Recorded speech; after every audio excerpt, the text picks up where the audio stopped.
नमस्कार, आप सुन रहे हैं रेडियो हिंदुस्तान और मैं हूँ आपके साथ पारिजात। रेडियो राष्ट्र में करेंगे हम आज राष्ट्र की बात। राष्ट्र के लिए बहुत महत्वपूर्ण है सुरक्षा, और सुरक्षा के लिए आज एक बहुत बड़ा कदम उठाया है मोदी सरकार ने। आईएनएस विक्रांत को शामिल किया है भारतीय नौसेना में। भारतीय नौसेना में आईएनएस विक्रांत के शामिल हो जाने के बाद हिंद महासागर और इंडो पैसिफिक ओशन, हिंद प्रशांत महासागर में भी भारत की शक्ति बढ़ जाएगी। दुनिया का छठा देश है हिंदुस्तान, रूस, अमेरिका, फ्रांस, जापान, चीन के बाद पहला ऐसा देश जिसने अपने देश में ही ये एयरक्राफ्ट कैरियर बनाया है। इसकी खासियत है, इसमें एक साथ 1609 सैनिक रह सकते हैं। 43,000 टन इसका भार है और 200 करोड़ से ज़्यादा की इसकी लागत आई है। लेकिन इसको बनाने में किसी तरह की पैसे की कोताही नहीं की गई, क्योंकि देश के लोगों की सुरक्षा मोदी सरकार के लिए प्रथम आवश्यकता है। और इसके लिए इस कदम को उठाया गया और अब सारी दुनिया की निगाहें टिकी हुई है भारत की तरफ, क्योंकि भारत ने ये शुरू कर दिया है देश में ही मेक इन इंडिया से देश के सुरक्षा उपकरण, देश के जहाज़, एयरक्राफ्ट कैरियर्स बनाने शुरू कर दिए हैं। विक्रमादित्य, आईएनएस विक्रमादित्य और आईएनएस विक्रांत, अब हमारे पास 2 एयरक्राफ्ट कैरियर हैं।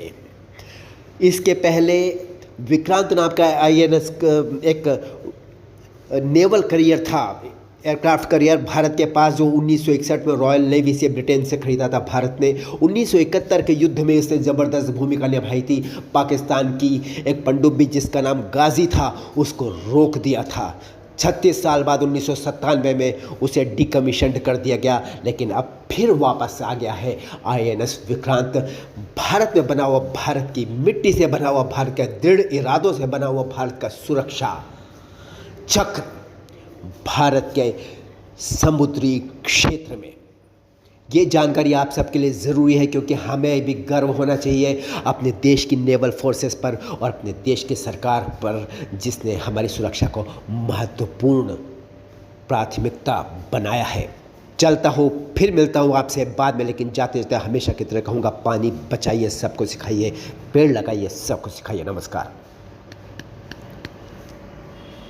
आईएनएस विक्रांत का आगमन जहां भारत के लिए उसकी सुरक्षा का परिचय है, कि वहां भारत के आसपास उसके दुश्मनों के लिए चिंता का विषय भी है। चीन और जापान के षड्यंत्र लगातार चलते रहते हैं, जो हमें सचेत करते रहते हैं, अपनी सुरक्षा को और मजबूत करने की दिशा में कदम उठाने के लिए प्रेरित करते हैं। और सरकार ने इन चीज़ों को नज़रअंदाज नहीं किया, इन पर लगातार काम किया। मोदी गवर्नमेंट ने 2014 के बाद आज 2022 है, 8 सालों में एक कर दिखाया। अब दुनिया को ये समझ में आ रहा है कि भारत शांति का देश तो है, लेकिन अगर उसे छेड़ा गया तो क्रांति का देश भी बन सकता है, क्योंकि भारत अब सशक्त ही नहीं, स्व सशक्त भी हो गया है। यानी कि अपने को सशक्त करना अपने माध्यम से भी भारत जान गया है, और ये इस बात को विश्व जान गया है। इसलिए अब भारत की क्षमता भी बढ़ी है और भारत का अंतर्राष्ट्रीय स्तर पर सम्मान भी बढ़ा है।